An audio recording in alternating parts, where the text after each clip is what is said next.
So good afternoon to you all, and Joe, thank you so much for what was a really inspiring speech. So from an entrepreneurial start, we're now going to move on to the largest food and drink company in the world. But you know, 150 years ago, Nestlé started by an entrepreneur who decided he wanted to actually make a product or save a baby's life. So even though now we've grown to the size we are, I think actually some of what Joe talked about actually is really in so many sort of companies, whatever size they have turned out to be. However, I'm not here to talk about Nestlé on a global stage today. I want to talk more specifically about Nestlé here in the UK and Ireland, because actually we go back well over 100 years. And strangely enough, that history really forms a strong thread to how we do business today. Our factories, and you heard we've got 13 factories, we've got about 20 sites, we've got 20 sites in the UK, 13 factories, but those factories are actually very often in very rural areas. They're the heart of the local sort of communities, and they really are the heart and soul of where our employees both actually work, live, and thrive. So we are a big company here in the UK, as you've heard. We've got over 8,000 employees, 20 different sites. And of course, we have some of the most iconic brands in the UK, Nescafé, Kit Kat, Buxton, to name just a few. We really are honoured and privileged that the UK consumers love our products, and we fill the homes of about 97% of all households here, which is about 2 billion or so Nestlé products that are sold every year. Great to hear, and great that we're driving exports in terms of obviously what is happening down the road. We export to over 70 countries every year. But we do play a real role in people's lives every day. So as a business that's got such scale and reach, it really is imperative in the way in which we do business and engage with consumers, customers, and of course, wider society remains relevant to the needs and the expectations that are placed upon us, and also those that we place upon ourselves.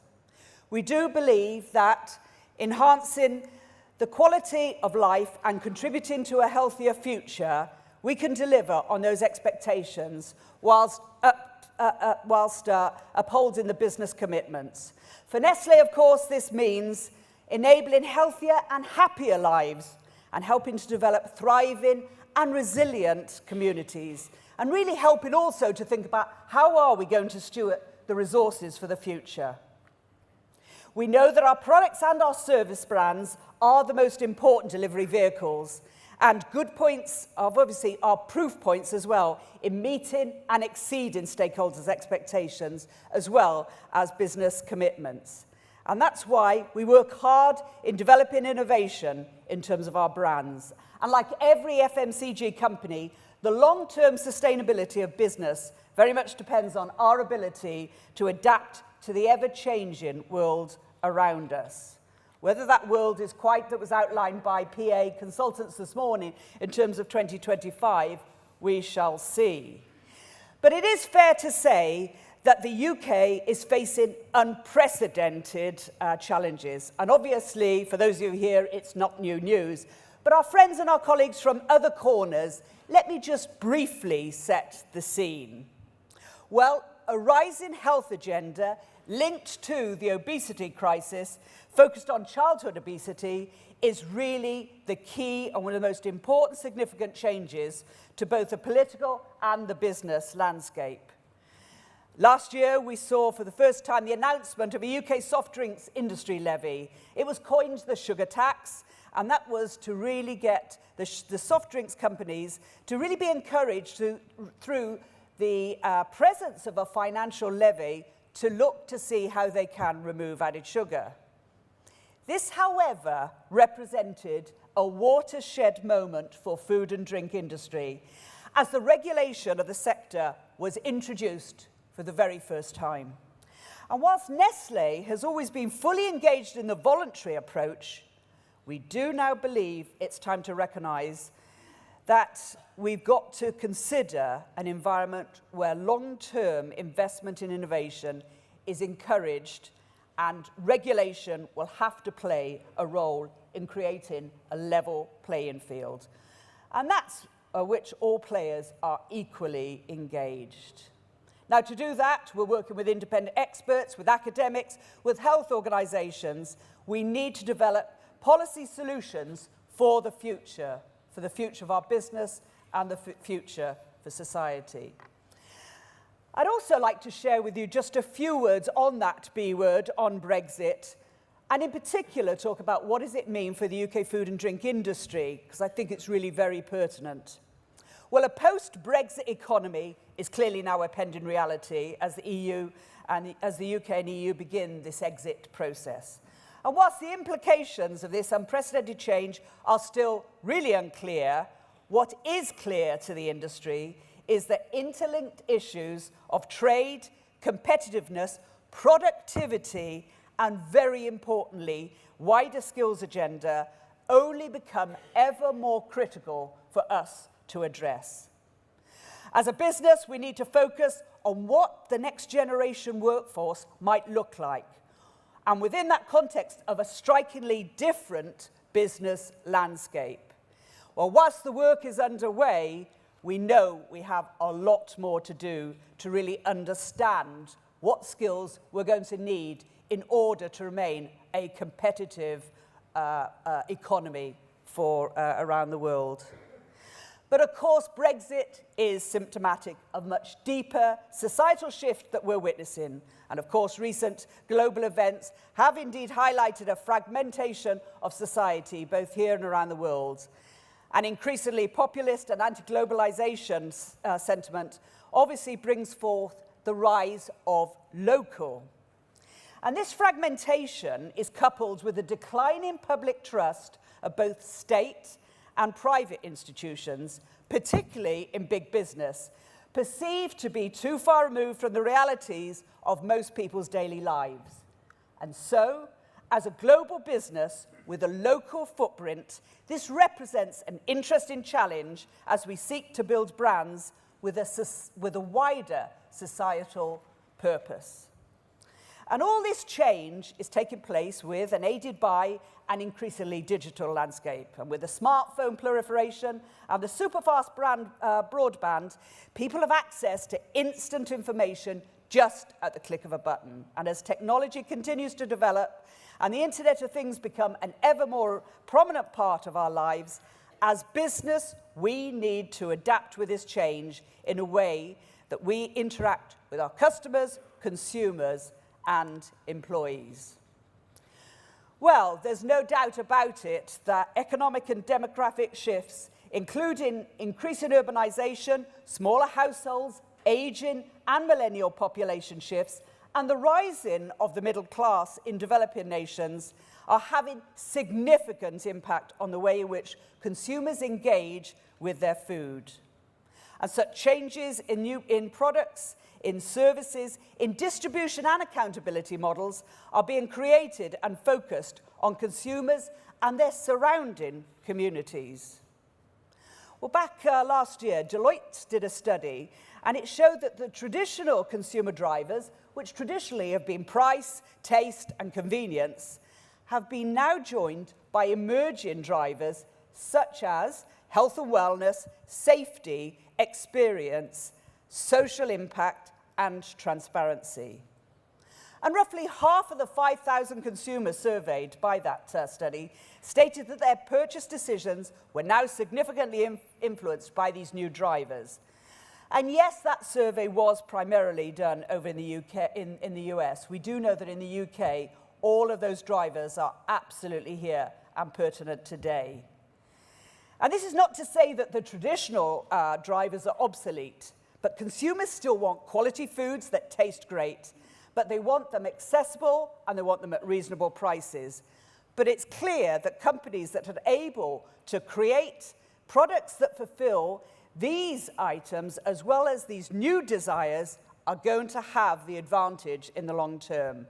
And that's where brand innovation becomes business critical. So I'm just going to, for 1 minute, actually bring to life and look backwards, really, at a journey that Nestlé's made in terms of coffee.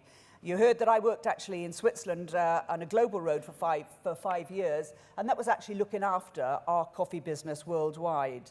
And if you look back to the 1930s, actually, Nescafé was first launched then, and it's now become the world's leading coffee brand. It's in all the markets that we're in worldwide, that's about 180 countries or so, and close to 6,000 cups are consumed every second of the day.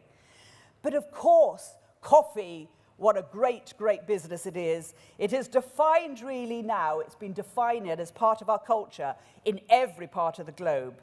And of course, what we have to do here at Nestlé is to ensure that as world leaders, we're at the forefront of that culture by continuing to invest and innovate in our coffee that we offer to consumers. Well, following Nescafé's launch, we launched Nespresso, actually now, back in '86, so surprisingly long ago, given that most people think that it was something that was just launched about 5 or 10 years ago.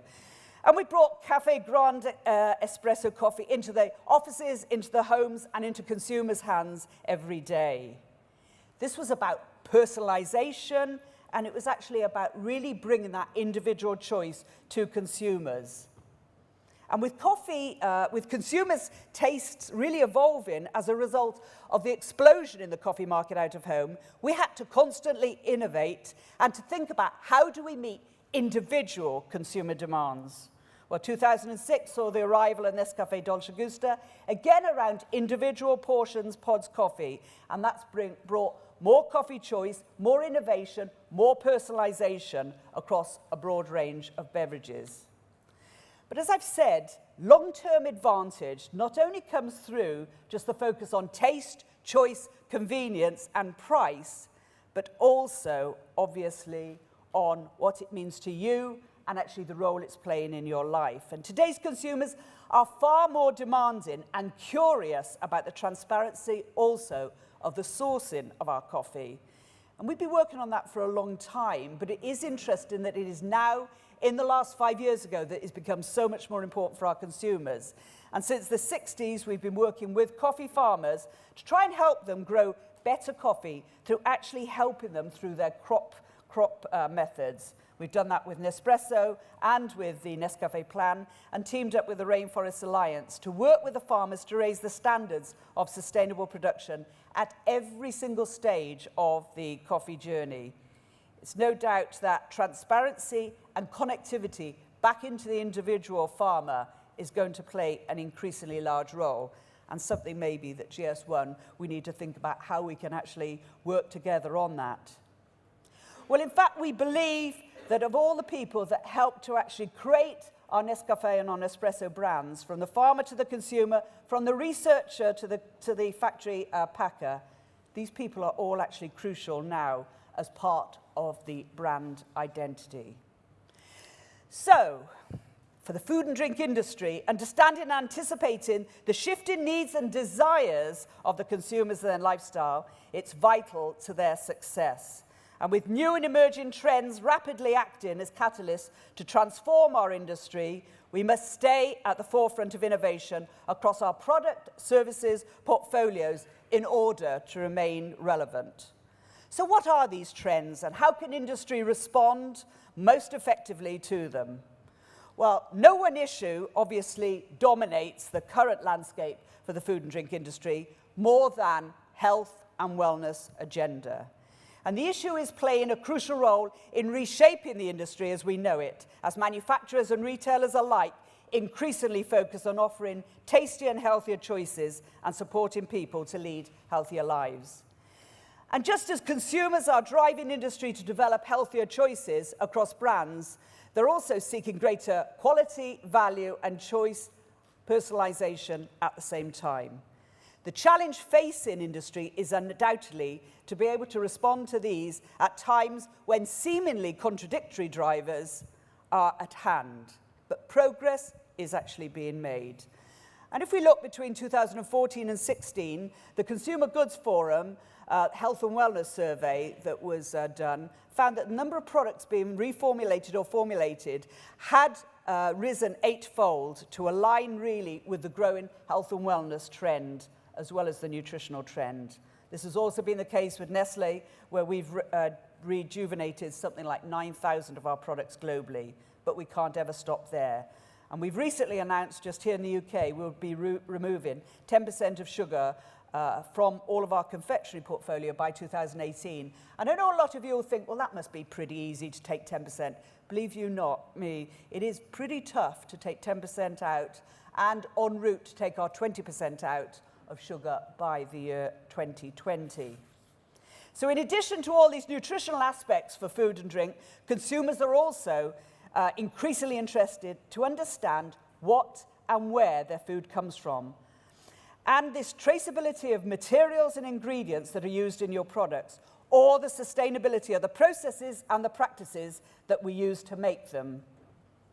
Standards such as those developed by GSI can certainly act as an important enabler in enhancing transparency and certainty for consumers on issues from responsible sourcing to the nutritional content of our food.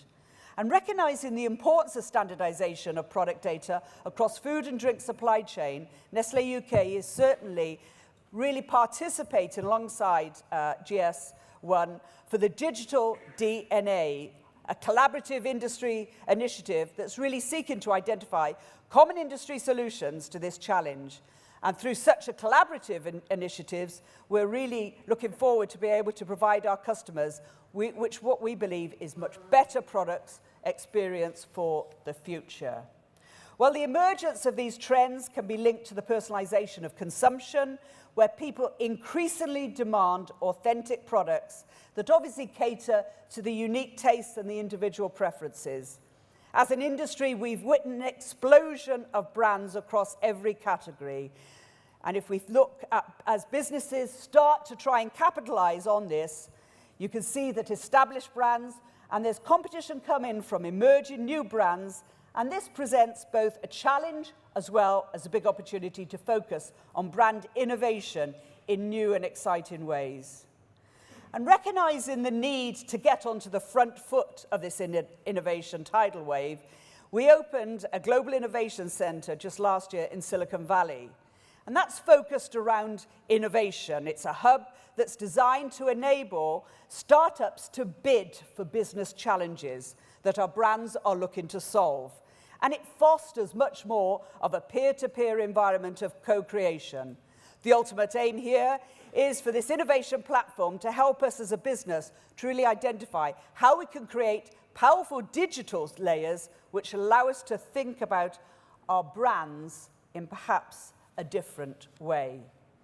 And it's clear that consumer demands are driving an ever-increasing need for information and for data. Socially networked consumers using platforms such as Facebook, Snapchat, and Instagram are demanding access to more and more information more rapidly, and in order to be able to trust the products that they buy and that companies serve them. Therefore, as businesses, for us it's imperative that we continue to develop innovative channels to support consumers and customers in accessing the information and the data that's going to be most useful to them in their decision-making processes for, obviously, their purchases for now and the future. And as the heart of achieving this lies in the role of technology as an enabler, be this through social media, mobile or wearable technology, or indeed advanced data analytics. So when we look at the road ahead, people are indeed voting with their wallets, making it abundantly clear that authenticity, value, personalization, including functionality and individual functionality, will win, we believe, the brand stakes. And as an industry, the road ahead is filled with opportunities to capture and perhaps really think about the challenges that we're going to have to overcome along the way. What is very clear, however, is that we are well placed to respond to these changing consumer and wider societal expectations. And I, for one, look forward to being part of what I believe is a really exciting journey. Thank you.